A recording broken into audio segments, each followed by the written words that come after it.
Udah ke-record belum? Udah. Ayo Elin.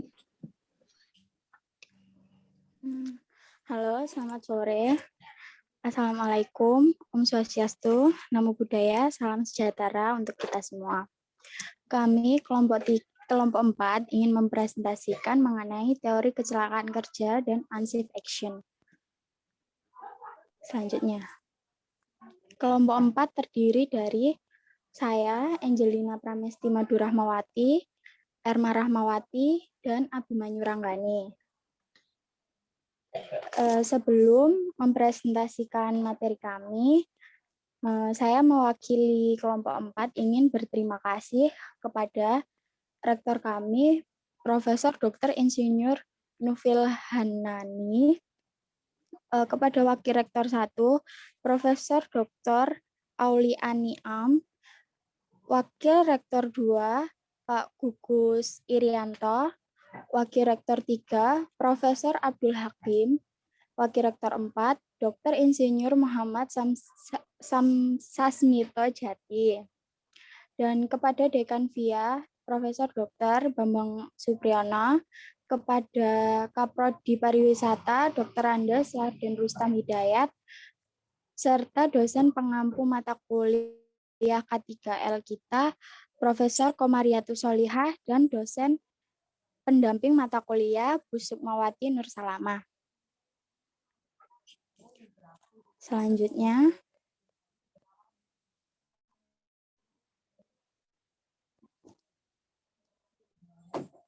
nah itu daftar isi dari PPT kami. Pertama, jadi pokok bahasan kita saat ini adalah mengenai kecelakaan kerja, teori-teori kecelakaan kerja, dan unsafe action. Di situ ada pengertian kecelakaan kerja menurut Permenaker nomor 3 tahun 1998. Serta di sini kami membahas ada 4 jenis teori kecelakaan kerja, yaitu teori domino. Pertama kali dikemukakan oleh H.W. Heinrich pada tahun 1993. Heinrich menyebutkan bahwa ada 4 faktor utama yang menjadi penyebab utama kecelakaan kerja dan 5 faktor yang melatar belakangi terjadinya kecelakaan kerja secara berurutan. Kedua, teori Swiss cheese dikemukakan oleh James T. Rison pada tahun 1997. Ketiga, teori human factor effect of an investigation. Jadi ini tuh mengarah pada proses investigasi dari penyebab terjadinya kecelakaan kerja. Keempat, teori multiple factor. Jadi di sini membahas mengenai faktor-faktor apa saja yang menyebabkan kecelakaan kerja. Di sini ada 4 faktor, yaitu man, media, manajemen, dan mesin. Biasa disebut 4M. Selanjutnya adalah pengertian kecelakaan kerja.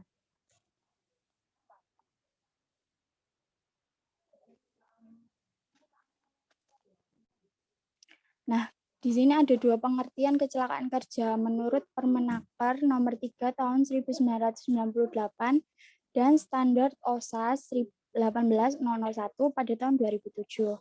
Nah, menurut Permenaker itu, kecelakaan kerja adalah suatu kejadian yang tidak dikehendaki, yang tidak diduga, dan yang dapat menimbulkan korban manusia atau harta benda.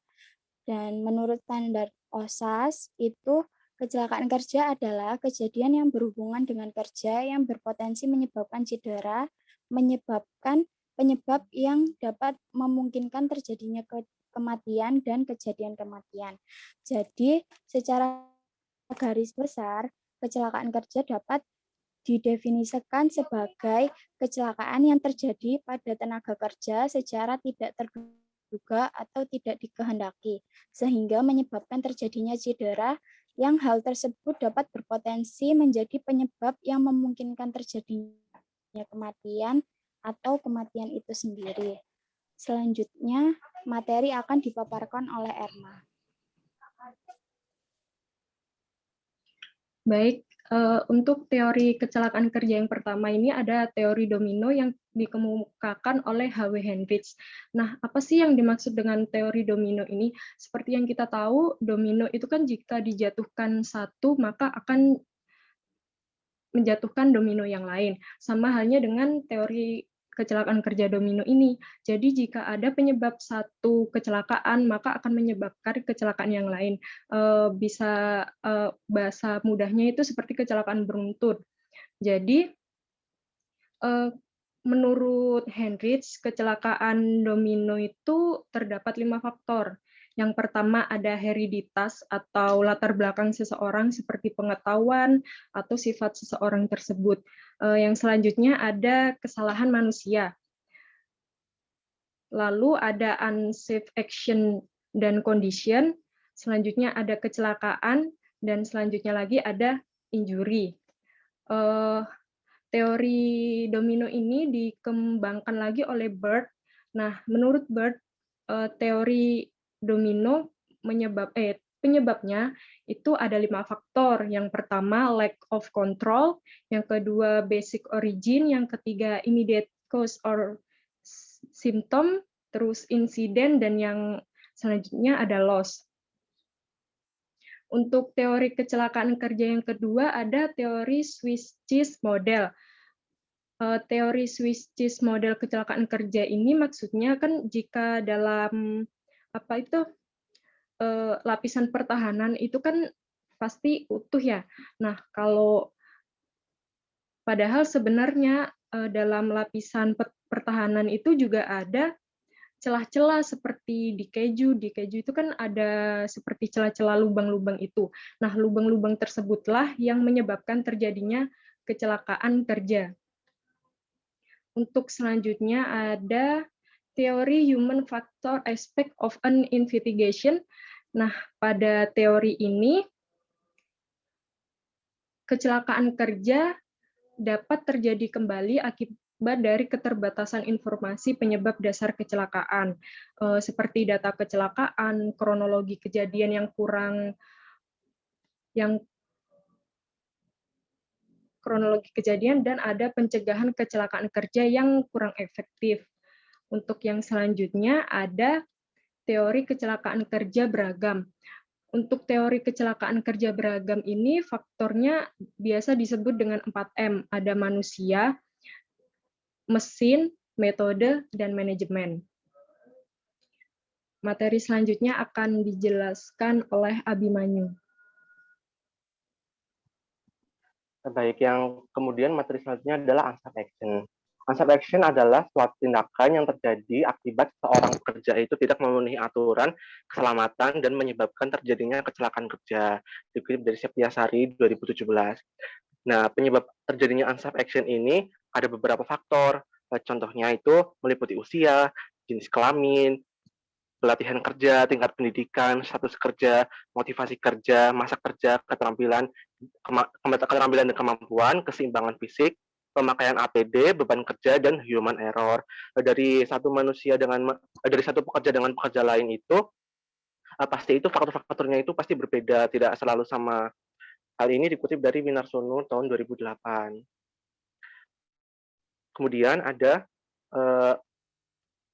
penilaian untuk accept action. Menurut standar ASNZS atau Australian New Zealand 4801 tahun 2001, penilaian terhadap unsafe action itu dapat dilakukan dengan 2 cara, yaitu penilaian peluang resiko dan penilaian besar resiko. Penilaian peluang resiko ini menggunakan ukuran peluang terjadinya bahaya. Sedangkan untuk penilaian besar resiko ini menggunakan besar resiko dari sebuah bahaya sebagai ukuran penilaiannya. Kemudian ada pencegahan kecelakaan kerja. Menurut Julian B. Olszewski dalam Gempur Santoso 2004, halaman 8, kegiatan pencegahan kecelakaan kerja dapat dilakukan dengan cara sebagai berikut.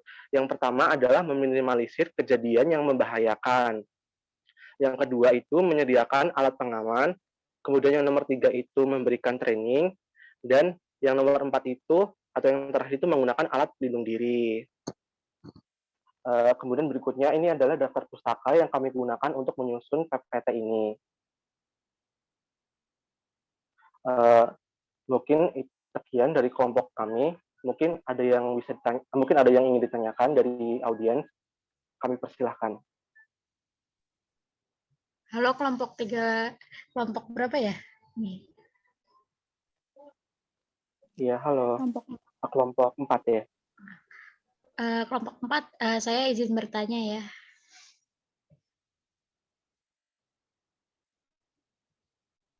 Iya, silakan. Iya, silakan Pak Jeris. Saya Fajris Rafatika izin bertanya. Contoh kasus teori faktor beragam itu bagaimana ya? Bisa dijelasin? Makasih. Terima kasih buat pertanyaannya. Mungkin bisa kita tampung dulu ya untuk satu pertanyaan yang lain.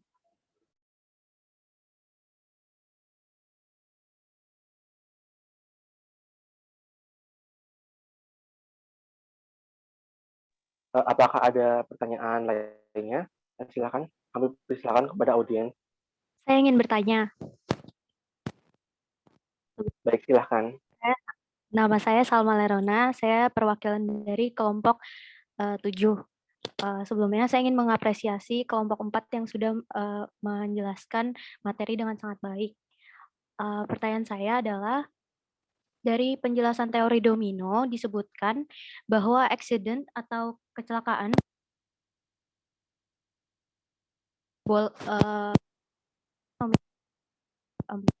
menjelaskan contoh dari Maaf, Salma, kecelakaan kurang kedengeran tadi suaranya putus-putus. Bisa diulang nggak? Baik. Jadi pertanyaan saya adalah, dari penjelasan teori domino yang sudah dijelaskan, disebutkan bahwa accident atau kecelakaan merupakan salah satu faktor terjadinya kecelakaan kerja. Bolehkah dijelaskan contoh dari kecelakaan yang menyebabkan kecelakaan kerja?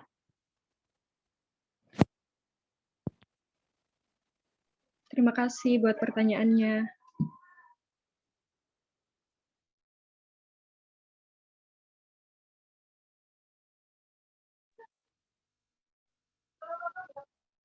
Mohon izin mungkin kepada audiens untuk memberikan kami waktu beberapa menit untuk berdiskusi. Terima kasih.